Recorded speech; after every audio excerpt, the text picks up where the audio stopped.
O que aconteceu em Copacabana chamou atenção e mostrou uma coisa que muita gente em Brasília talvez preferisse ignorar. A direita brasileira está se movimentando, está indo para as ruas e já começou a olhar com força para a próxima disputa presidencial.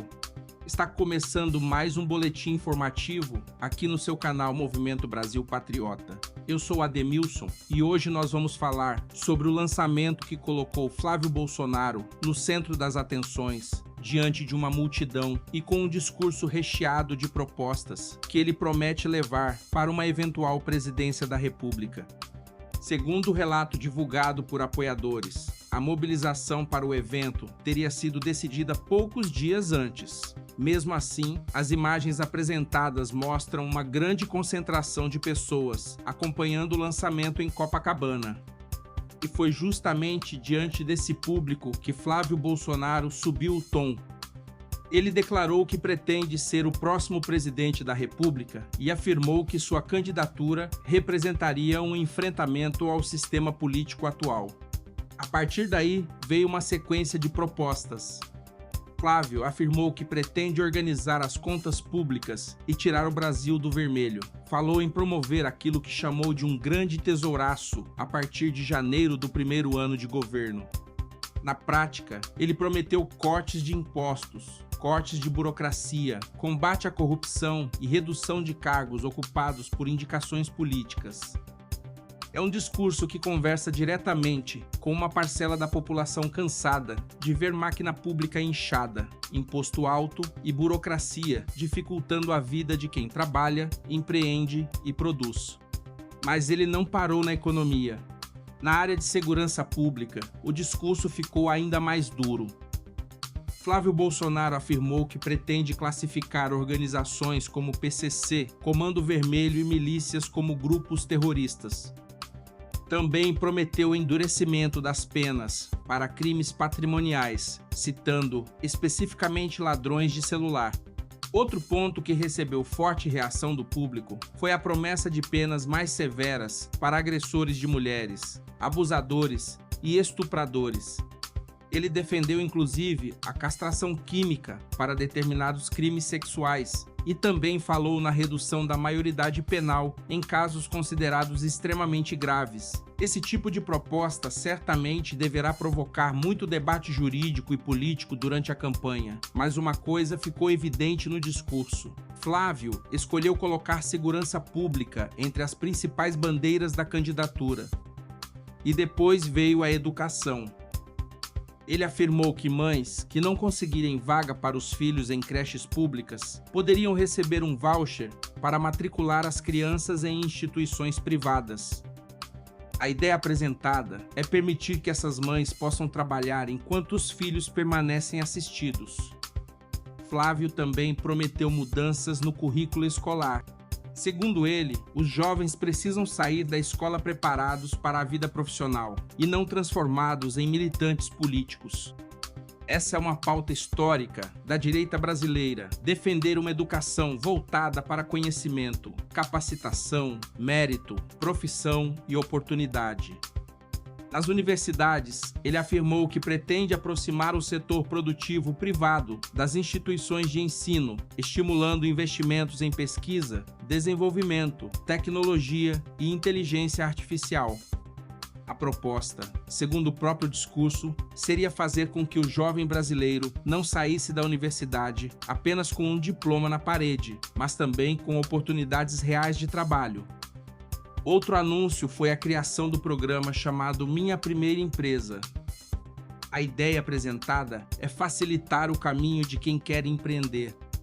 E isso toca em um ponto muito importante, porque milhões de brasileiros sonham em abrir o próprio negócio, mas enfrentam impostos, papelada, taxas e uma burocracia que muitas vezes transforma um sonho em verdadeiro pesadelo. Na saúde, Flávio falou sobre a criação de um protocolo eletrônico unificado envolvendo rede pública e privada. Segundo a proposta, o cidadão poderia consultar opções de atendimento e localizar onde determinado procedimento poderia ser realizado com maior rapidez. Ele também prometeu a atualização da tabela do SUS. Depois, veio uma proposta de qualificação profissional e mobilidade social por meio de plataformas digitais.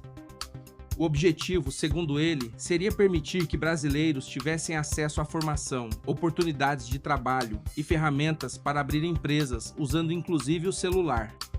Mas talvez um dos trechos politicamente mais fortes tenha sido quando Flávio falou sobre o Supremo Tribunal Federal. Ele destacou que um eventual presidente eleito no próximo mandato poderá participar da indicação de novos ministros, conforme ocorram vagas previstas durante o período. E afirmou que buscaria nomes contrários ao aborto, contrários à liberação das drogas e comprometidos, segundo suas palavras, com respeito à Constituição e com a segurança jurídica. Essa fala atinge em cheio uma preocupação antiga do eleitorado conservador. Nos últimos anos, decisões do judiciário passaram a ocupar um espaço enorme no debate político brasileiro. Por isso, para muitos eleitores de direita, a composição futura do Supremo já aparece como uma questão decisiva na eleição presidencial. Flávio também dedicou parte do discurso à política externa. Ele afirmou que pretende reconstruir relações comerciais e diplomáticas com grandes parceiros internacionais, citando Estados Unidos, China, Israel, países do Oriente Médio, Índia e Argentina. A mensagem foi clara: buscar acordos que tragam investimento, comércio, empregos e oportunidades para o Brasil. Agora observe um detalhe importante. Em poucos minutos de discurso, Flávio Bolsonaro apresentou propostas para a economia, segurança pública, educação, saúde, empreendedorismo, Supremo Tribunal Federal e política externa. Foi praticamente uma apresentação resumida das principais bandeiras que ele pretende carregar durante a campanha.